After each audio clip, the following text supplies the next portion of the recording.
So that's where I started to kind of awake to the concept that there's an entire demographic of business owners that are just being completely left out of the marketing industry and the accessibility for marketing. Because you get to choose and create your own path with marketing. There is no one size fits all. It's completely open for the taking. It's really just about finding what fits best for you and then pursuing that.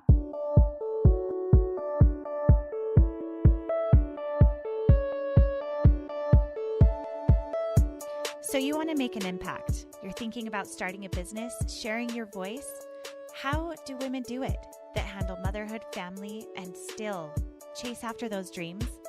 Well, listen each week as we dive into the stories of women who know. This is Call Me CEO. Welcome back to Call Me CEO. This is Camille Walker, your host, and I'm so thrilled that you're here. Marketing is one of those topics that is ever-changing, always important, and something that can feel like a moving target. I know that having been in the online space now for 14 years, I have seen so many ideations of what you are, quote, supposed to do, and what is the, quote, most effective way of marketing. And let's face it, it's multifaceted, it is multi-layered.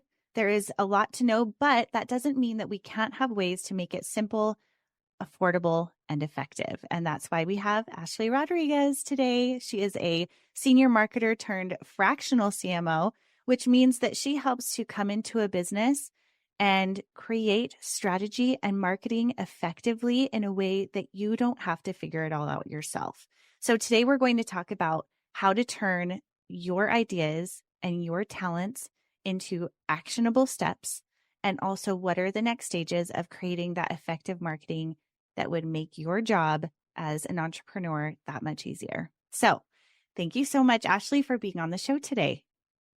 Thank you for having me and holding space for these conversations. Super excited to be here today. Yeah, well, we've already started a great conversation. Tell our audience a bit about where you're from, your family, and what got you into the space of marketing. Yeah, this is a fun one because it was one of those accidental falling into the industry kind of pathways. But I'm originally from Florida, North Florida to be exact, on the East Coast. And I did come from a very, very small family, like many women in our generation, the divorced homes, single parents, things like that, although I have a wonderful relationship with my parents now. And what happened was I decided midway through college, I had opened up a little photography business. My degree initially was in business entrepreneurship, which is funny that you can even teach something like that. And I decided to get into photography. So that is where my journey with marketing began. I purchased equipment from a pawn shop, so it was very cheap. And I just started marketing myself for graduation portraits. I did a very small budget wedding, a lot of friends and family pictures. And that really ignited the fire in me for marketing. I was also a waitress at the time, which is very common for, college days. Yeah. And when I surpassed the amount that I paid on the equipment with the income that I was making from taking photos, that was what set the fire in me for business and marketing and just seeing that you really can create something out of nothing. Fast forward, I joined the military. That was a little bit of a detour for me. So I was active duty for a few years, but I continued to go to Toastmasters and really work on those communication skills. And then, from there, really kind of catapulted into the industry once I finished that contract. So that's where I started freelancing with agencies and working on very big projects, some really small projects, and everything in between. So I've had a very colorful career because I never fully wanted to go into marketing. It was something that I kind of fell into, and I just followed my passions around through the industry.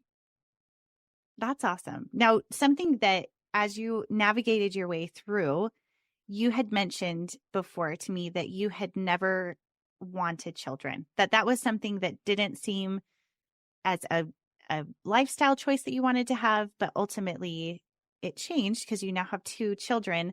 What was the timeline with deciding to become a mother, and where did that fit in this lineup of your building your career?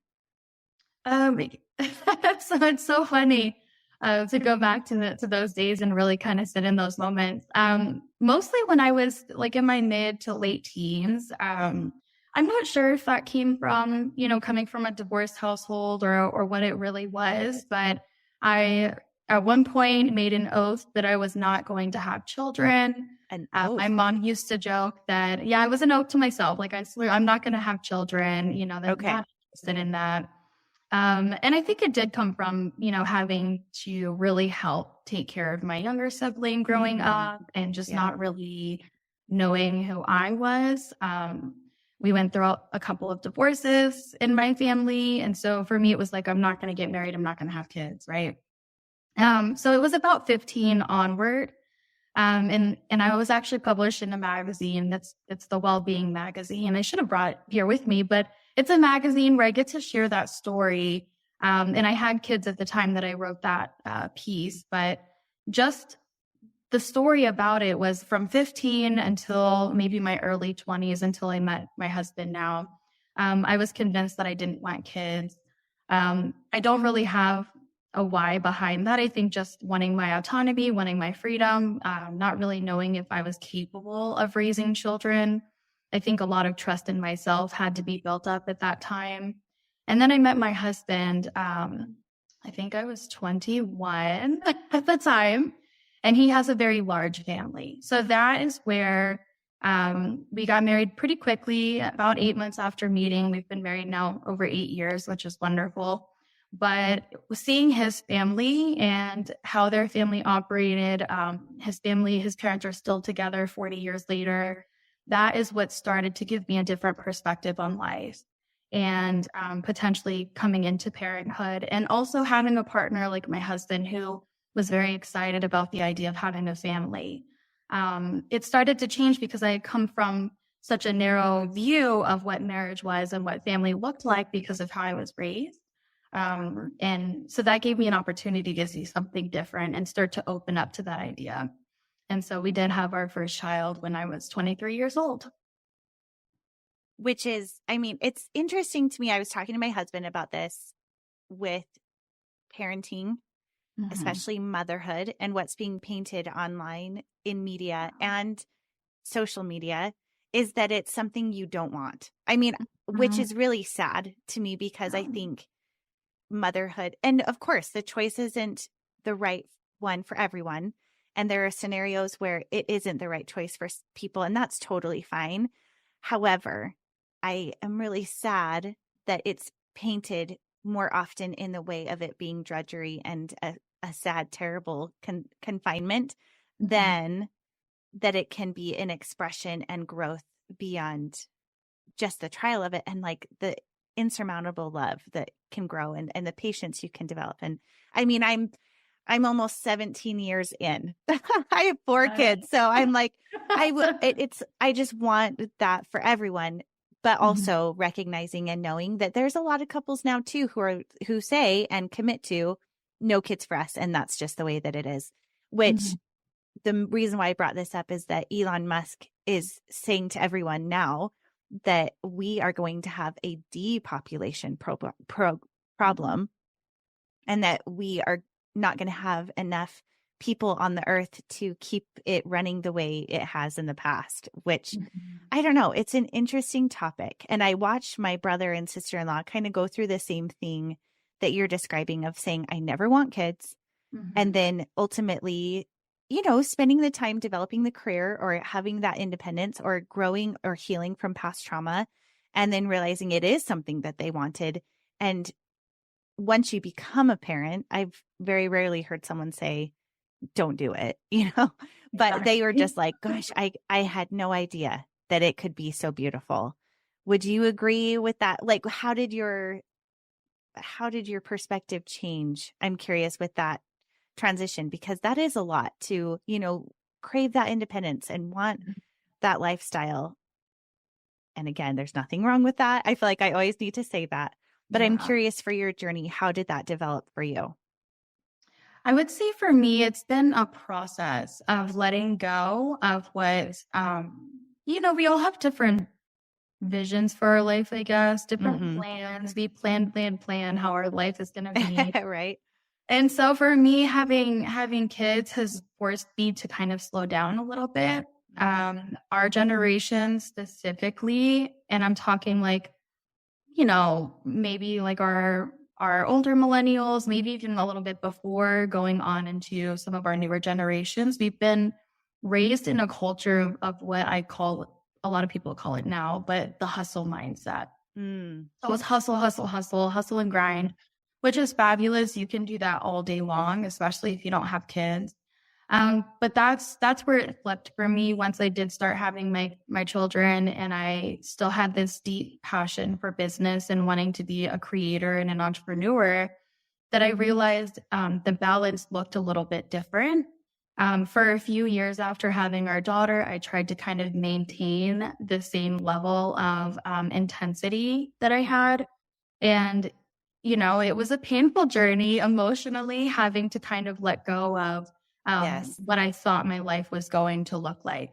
And now it's not a bad thing at all. I think it's difficult whether you have kids or not, just living life, figuring it out. But what I will say that I really enjoyed about having my children is that they taught me a lot about myself, without trying, obviously. Just having them has shown me a lot about myself that I'm not sure I could have had without the direct relationship I have with my children. So it showed me areas where I needed to be more patient. I needed to be more understanding. It taught me a lot about the workplace, because when I had my children, I then started to look at adults as if, like, who were you as a child? Like kind of looking at adults and seeing the child in them.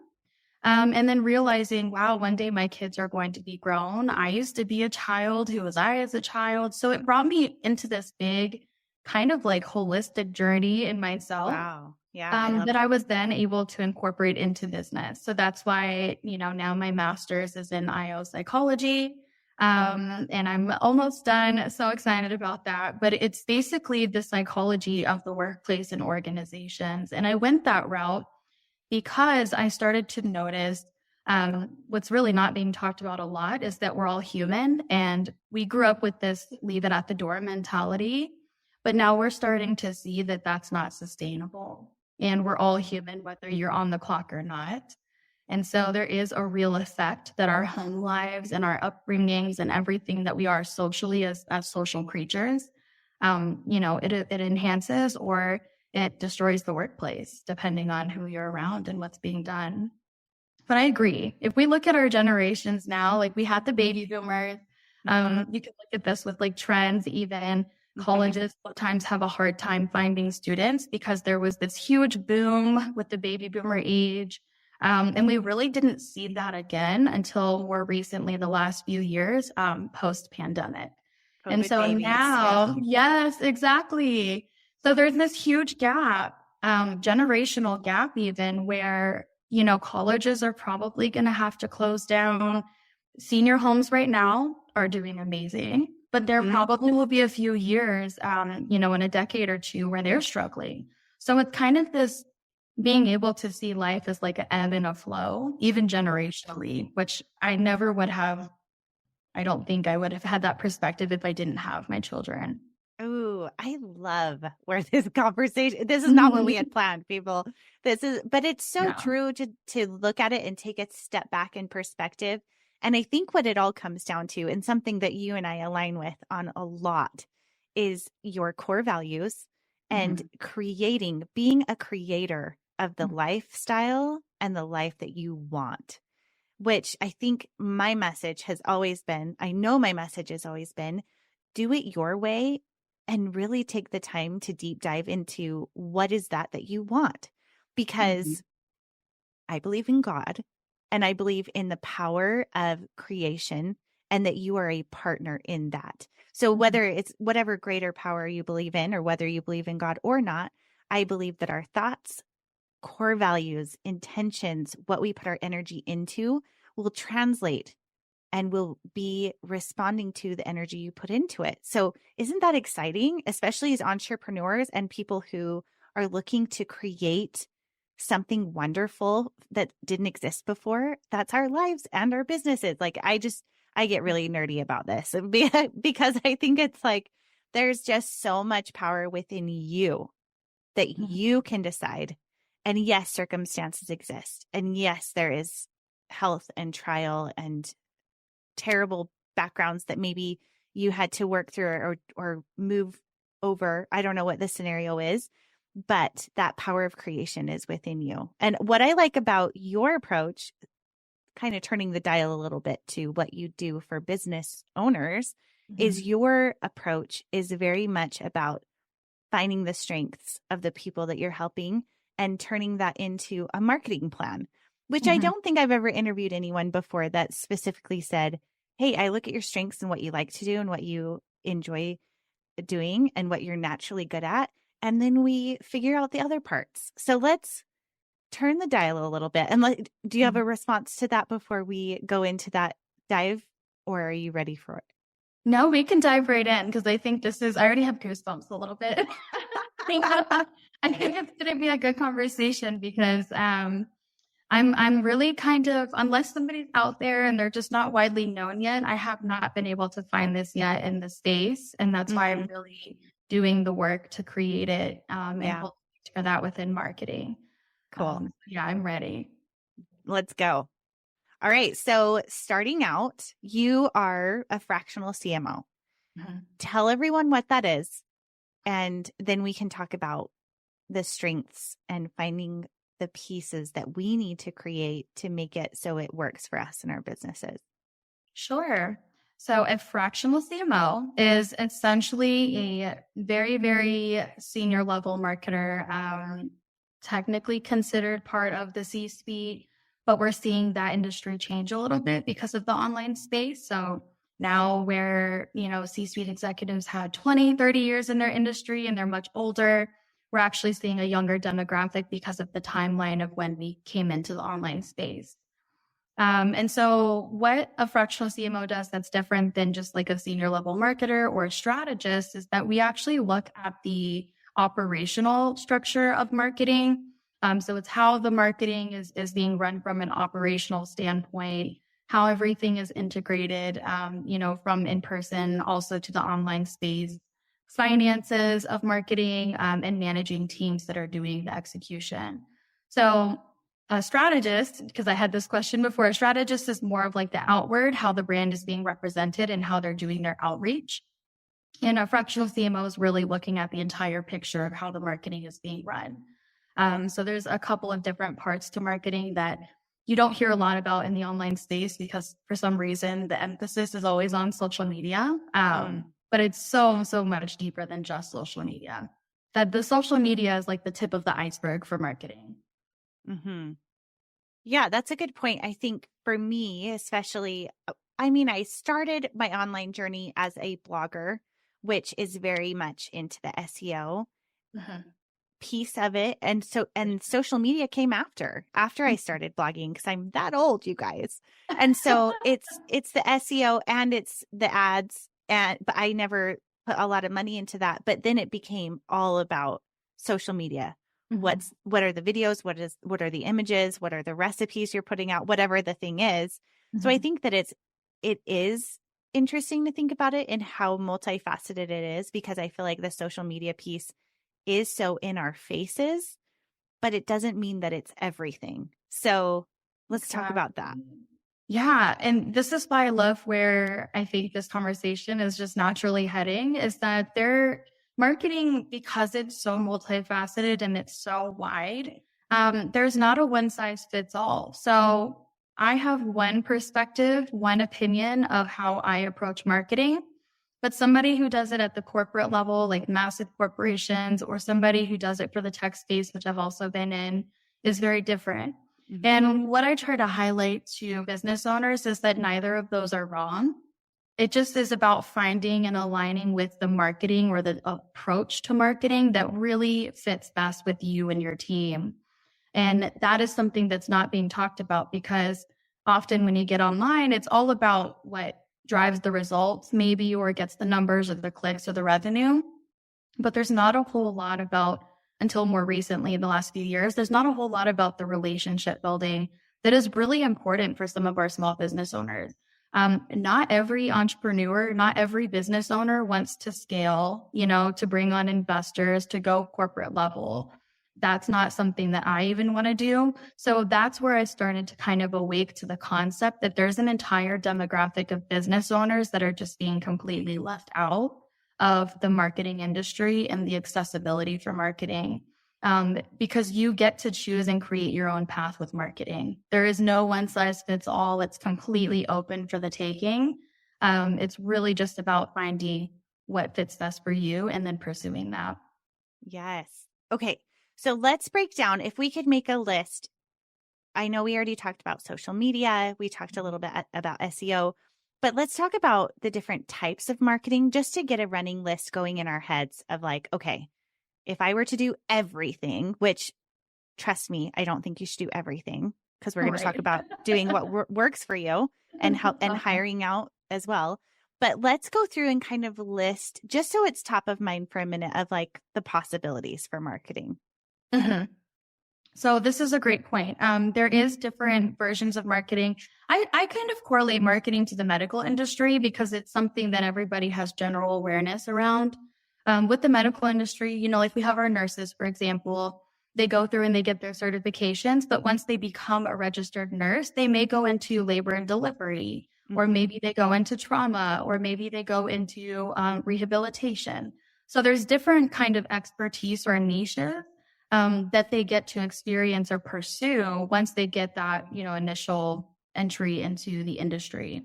Marketing is a lot of the same way. So you have generalized marketing, which is a little bit of everything. That's typically where small businesses sit because the owner or the founder is doing everything.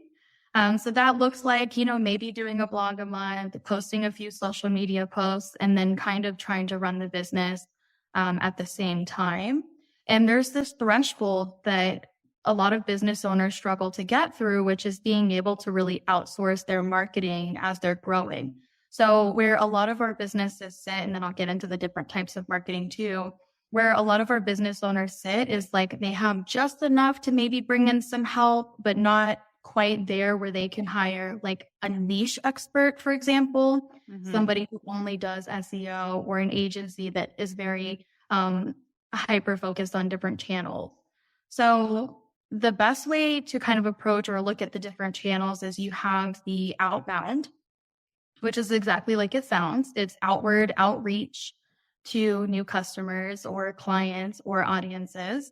And that is done through social media, paid advertising. It's really going out to kind of grab the attention and grab people in.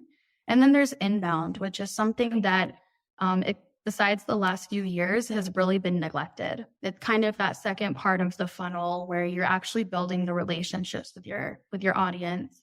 And that is more of, search engine optimization. So it's very organic. They're stumbling onto your blogs or to your website.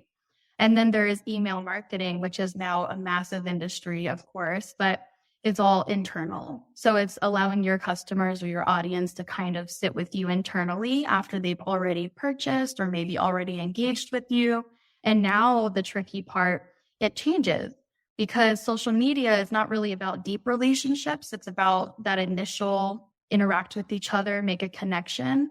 But then when you go inward and you're in the business, there's a different type of marketing, which is inbound marketing or remarketing, where you're building the relationships. So the best way for me to explain that is if you were to meet a friend and you go to their house, the first time it's very superficial, right? You're asking permission if you can go on the fridge, do you take your shoes off? Do you not? But the more you go over to their house, it would be very awkward to continue that same level of conversation. So there has to be a natural deepening of a relationship that a lot of businesses don't realize actually happens in business as well. I like that comparison. I'd never thought of it just like that, but it's true because if it stays surface and more very professional sounding, that can be off-putting because then they're like, oh, they still don't know me. It's just, I'm part of their their email blast, or I'm part of their whatever. But if you can make it more personal and take them on a journey. And I think that that's where it gets tricky, because we get lost in the to-dos of the day. And unless you have someone that comes along like you, that's like, no, this is a journey we're creating. It takes that intention behind it. It does. It does. And then now you can see when we open it up that way, when we look at it as a very human-centric, like that's why I say humanizing business or marketing with soul. It's because if we just look at how we build relationships in the real world, and we kind of dissect that a little bit to see what that natural progression looks like, we realize that that also happens in business with our customers, with our audiences. There's an energetic transfer of attention or money or whatever it is that's going on. And so then you can see there has to be this natural deepening of a relationship with your customers.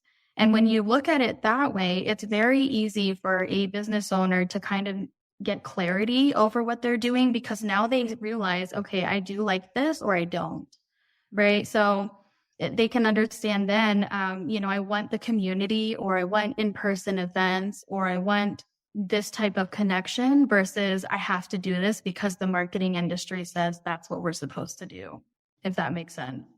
Absolutely. It's very creator-led. Yeah. And I think that this is leaning into that aspect of finding that strength that naturally lights you up. Something that feels like, ooh, I get to do this instead of I have to, which we've heard that sentiment before. And I'm curious, when you're taking people through this process, especially with marketing, what are the questions that you ask them? Or for someone who's listening, what could be maybe the questions they could answer to help them know what piece of marketing to lean into? I love this conversation because it kind of segments off in different directions. So within even the small business community, and when we say small business, excuse me, when we say small business, you can still be a 6 or 7 figure owner and still be considered a very small business, right? In comparison to the billions and billions of dollars made by some companies. So we're not beyond this, even at the 6 or 7 figure level, which is why I love this. If we just look at, you hear a lot of like, remember your why, but nobody kind of goes in or really articulates what that even means. It's looking at a business owner or a creator, they're really creators in my eyes, and understanding their intention behind starting the business. I've had several different startups at this point because they've all contributed to me realizing very quickly what I like and what I didn't like. And then you kind of pivot and move on. But for the small business, some of them get started because they have a skill set. So if we're looking at like our handymen, for example, our plumbers, our electricians, salons, our brick and mortar services, they usually get started in that industry because they have a skill set and they want some financial independence. So that's very different than somebody, they're looking at the financial aspect. Now, if you look at like artists, for example, they're not necessarily chasing the money, although that would be wonderful and nice, and we would all love that. They're really going into it because they are wanting to create, to put things out there that they're very passionate about. So it's understanding, like, are you in your business? Did you create your business because you wanted the financial freedom? Or was it more because you just wanted to do what you love and you really don't care if you just make enough to get by? It's kind of a different motivation for each. So it's understanding like the basis. For somebody who does it for financial reasons, and it's okay if you're a mixture of both, but if you do it for financial reasons, you just want the financial freedom, you have a skill set, let's make money from it. It's a little bit easier to get them to kind of detach from their business enough to scale it. And what I've noticed with small business owners who are more of like the creator, they don't care about scaling it. They don't care about the, millions and millions of dollars. They have a tougher time because they're so emotionally connected to what they do in their business that it sometimes can affect their marketing, right? So now they're kind of projecting rather than connecting.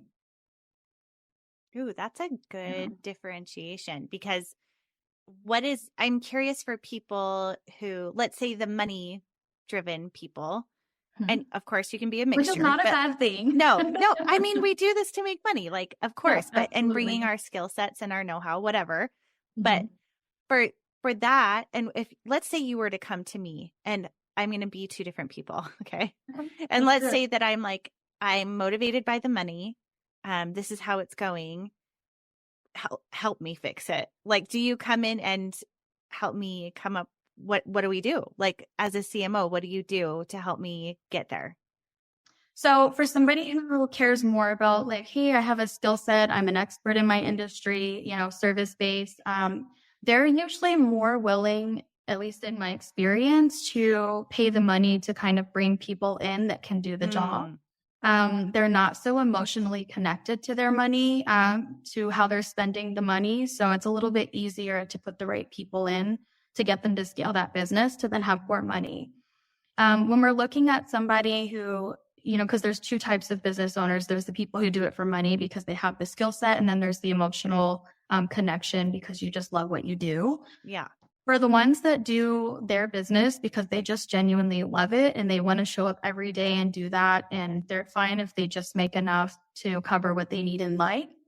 I noticed that they're a little bit more emotionally connected to how they're spending money and how they're bringing people in. And sometimes personal interests can maybe manipulate or change the way that they would do their marketing because they have such an involved role in what's happening with the marketing. So again, neither of those are bad. They're just very different. So for somebody who is more financially driven and they have the skill sets, they want to scale that.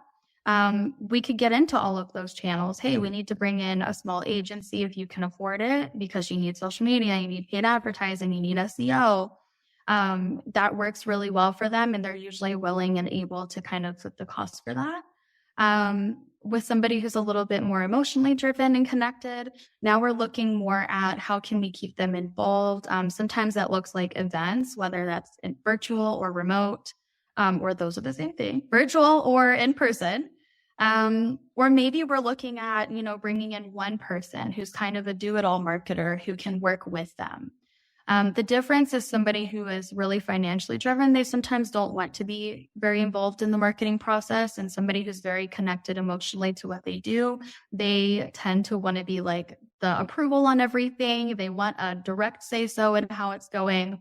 And you can scale and work with both of those, but the marketing strategy would likely change because it's more of collaborating with the owner versus just putting a team in place that can get the results. Yeah.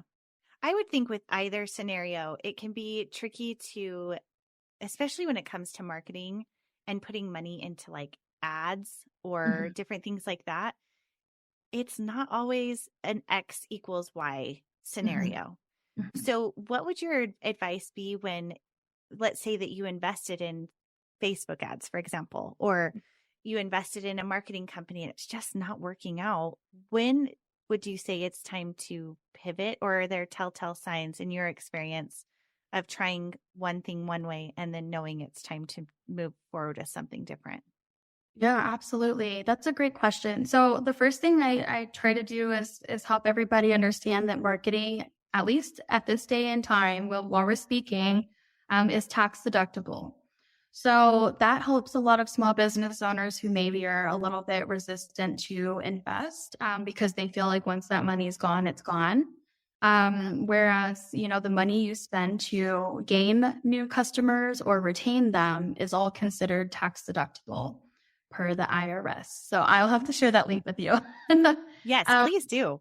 So that helps a lot because now they know, okay, at least the money that I'm making or the taxes that I have, I can offset that a little bit. So there's some financial gain to investing in marketing.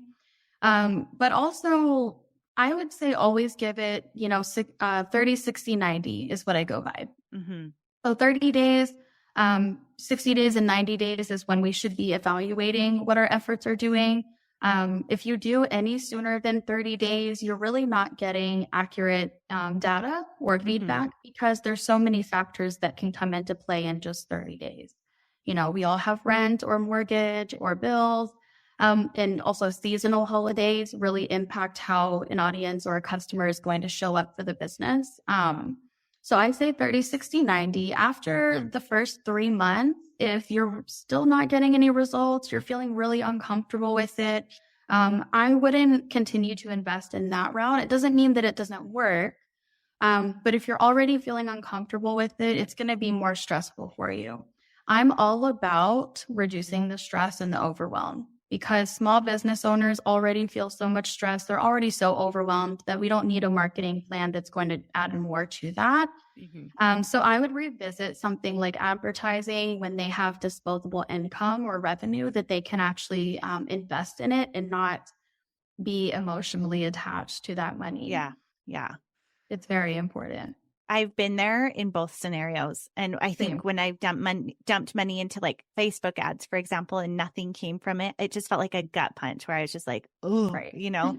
But anyone would tell you that if you want to do Facebook ads, you really have to be able to commit for the 30, 60, 90 and be able to be curious with it and do A/B testing and be a little bit more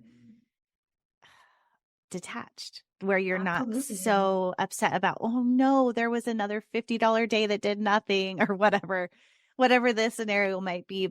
Because I had a marketing person I hired, and she said, oh, at minimum, you've got to be ready to do at least 5,000 for this campaign, at least. And so if you're not ready to play in that space yet, maybe you have a little more time if you're shorter on money. And so you just have to be more creative with using that time because it's just playing in different fields.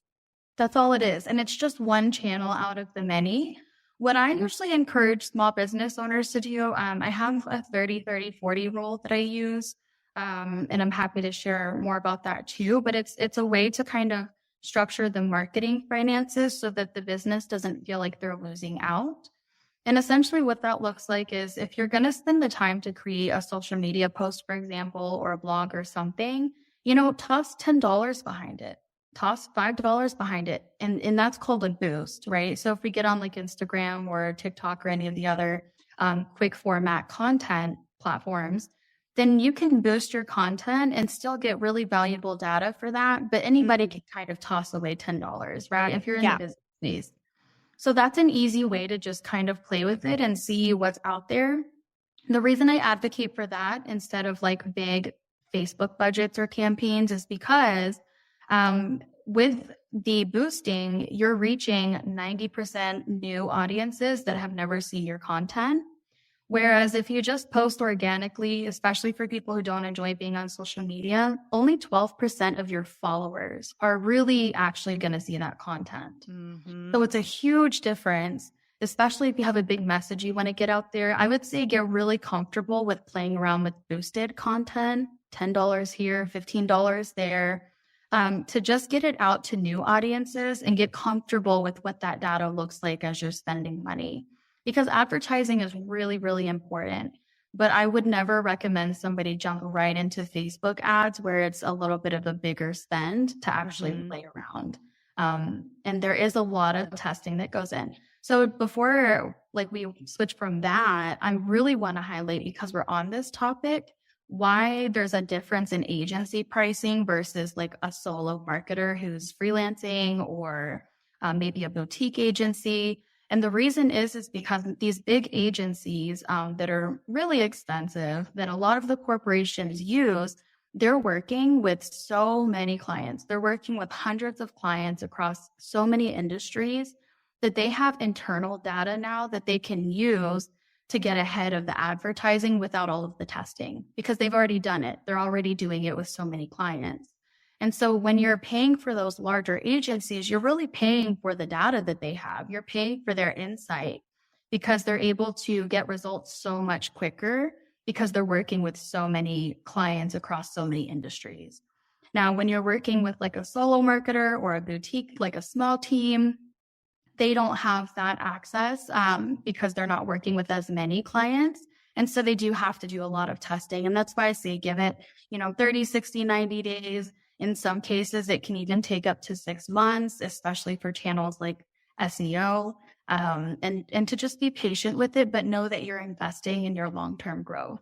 It's about finding a way to invest in that long-term growth that doesn't cause stress or overwhelm for you. Yeah.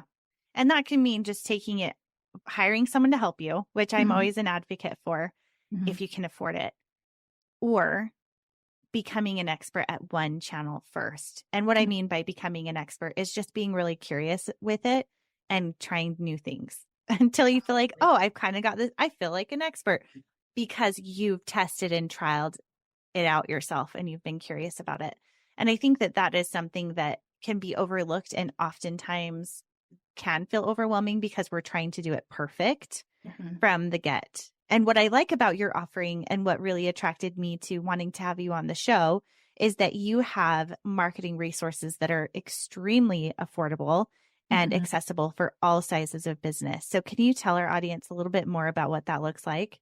Sure. So when I decided to get out of most of the client work I'm doing and move more into like a mentoring capacity, which naturally happens as we grow in our careers, I felt called to help more people with what I was doing versus just the one-on-one all the time. And so I decided to move into the making the courses, the downloadables, things like that. But where it really was different for me was I don't want to charge for those things. Because if I really want to help people and share this information, anything is Googleable, right? Like we can Google anything; it's all out there. But the difference is in being able to kind of talk to the small business owner who, again, is being missed by the marketing industry by a lot, and making those resources accessible to them. So what I did when I was going through mentoring, I was working with an organization called SCORE. I was mentoring. I've done national presentations with them. I took that information because this is what woke me up to the need that small business owners have with marketing and how desperate they are for help with marketing that they can afford. I took those sessions and I created a marketing operations course out of that. So it's all about getting the foundations in place. You might not be doing advertising right now, but you can go ahead and get your funnels in place, get the journey going. That's where the CMO work comes in because it's really tackling the operational structure of a business for marketing and prepare the foundation to receive that traffic. And the reason we do that nowadays is because with the online space, even if you toss one social media post up there, it's very possible that that could go viral, even by accident. And if you don't have a foundation in place to really capture that traffic or that attention or that energetic transfer, then it can make or break you in some cases. It can create, a negative brand reputation in some cases. So what I do before we get into advertising, before we get into any of that stuff, we really look at, okay, how does our internal business work, our structure? How are we capturing data? How are we interacting with our people? How are we really building a relationship with them? And now you're in a better space to get into advertising and drive that traffic through. You don't want to pay for advertising and bring in traffic that then kind of falls through the cracks or Right. disappears. So the structure, the operations is really important. And that is something that a lot of small business owners miss because they're being told that you just need to post on social media and they have no internal structure whatsoever. So it's really just setting them up for success. And I know we touched a little bit of, aligning with strengths and things like that. So the marketing course that I have, it's an operations course. It's completely free. If you just use the code free, it's completely free. And that is my way of being able to give back and really help small business owners where they need it most, which is that operations. Yes. Oh my gosh. Yes.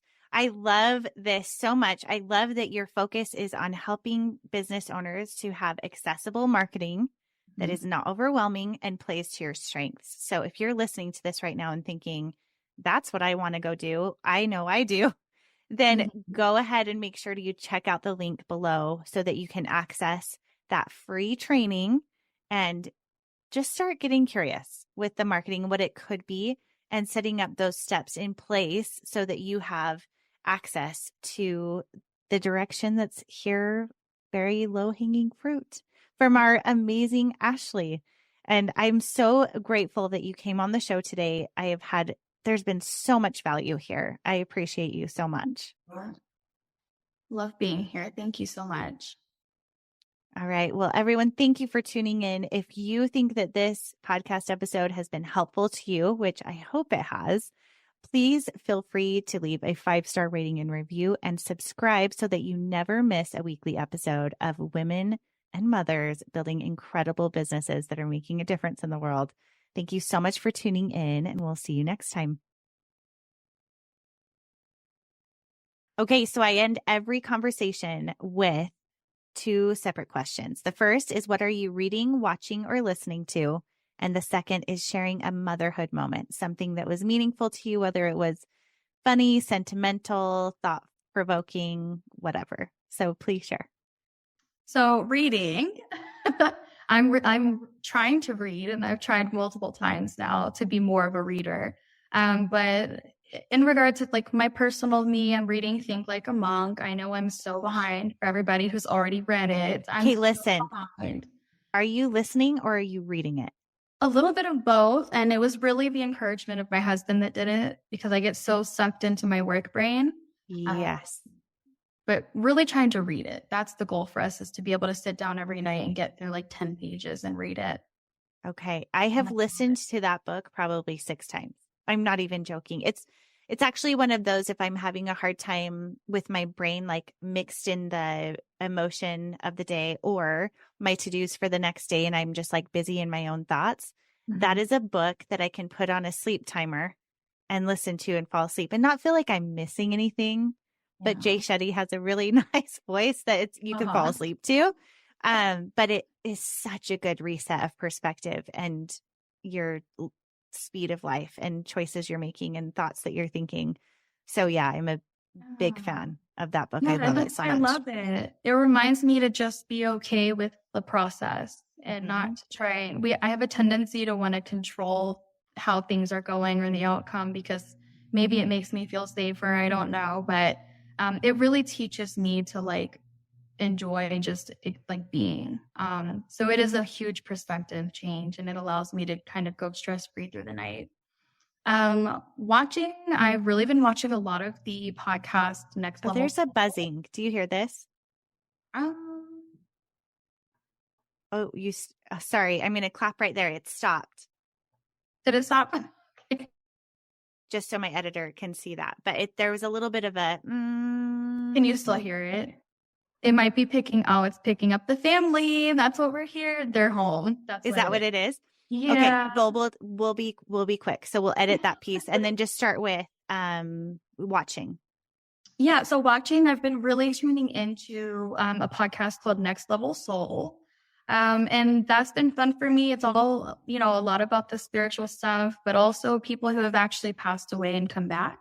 And wait, how are you watching this? If it's you're watching it on YouTube?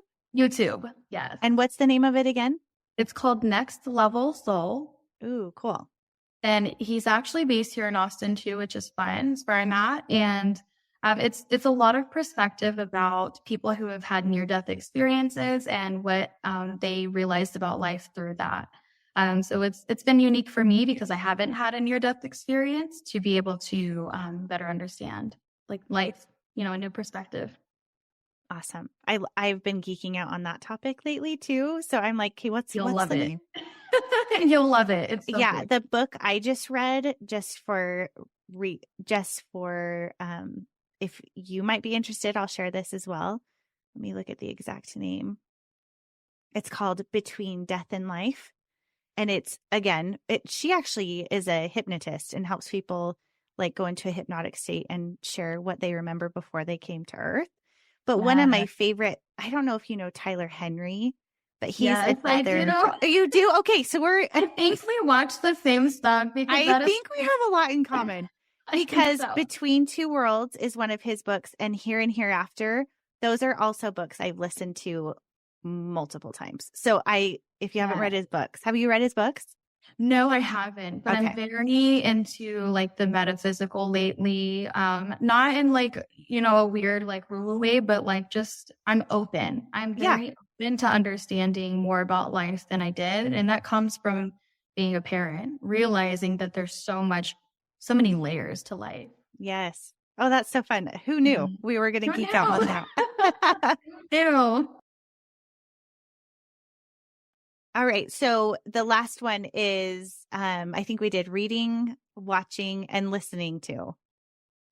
Ooh, listening, right in the same space. I'm seeing a pattern here about myself, but I've been listening to a lot of like the binaural beats, study beats. So like the ones that actually are changing your brain frequency to the theta, the delta, those types of music. Not a lot of music Oh, with words, which is new for me. I usually like to listen to like actual music. I swear that the 90s had like the best music, the 80s and 90s. And that was, a time that I was raised. But yeah, the binaural beats, things that are kind of helping me get to a self-reflective space a lot faster. Um, send me a link. I'd like to check that out. If I I haven't, I'm definitely familiar will. with what you're talking about, but I haven't done that myself. That's really I interesting. will definitely do that. It's been fun. It just kind of helps me tap in a lot faster and quiet Yes.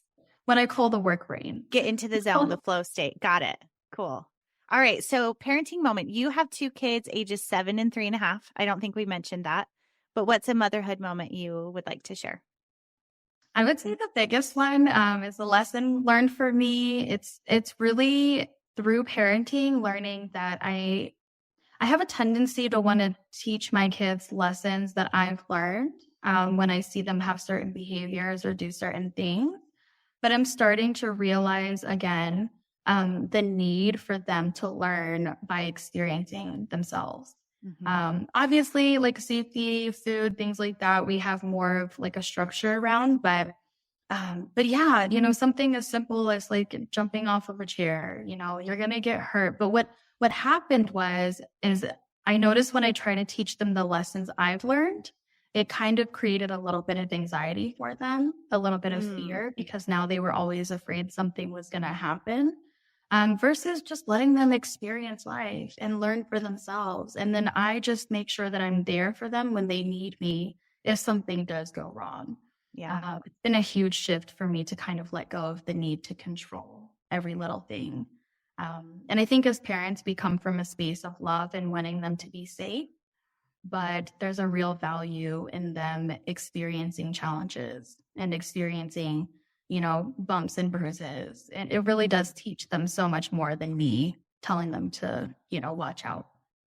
Yes. That is such a valuable lesson. And the fact that you're learning that so early on is awesome. I think it's so interesting having young children where it's so much more about the physical safety and life lessons around that. There is Exactly. emotional safety too, and Mhm. learning how to express emotion and how that can really equip your kids with strength in all areas. But watching your teenage children then have to learn on the emotional side is quite the ride too, because you know how they should behave and talk and say and do. But again, they don't learn it the same unless it's their own experience. And that's really powerful. And also a huge lesson for us as parents to be able to step back and say, I'm here to catch you and support you, and I can't make the decision for you. So it's really interesting. Well, this has been so wonderful. Thank you It's again been for so sharing great. that. That's Thank so great. you. Hey, CEOs, thank you so much for spending your time with me. If you found this episode inspiring or helpful, please let me know in a comment and a 5-star review. You could have the chance of being a featured review on an upcoming episode. Continue the conversation on Instagram at Call Me CEO Podcast. And remember, you are the boss.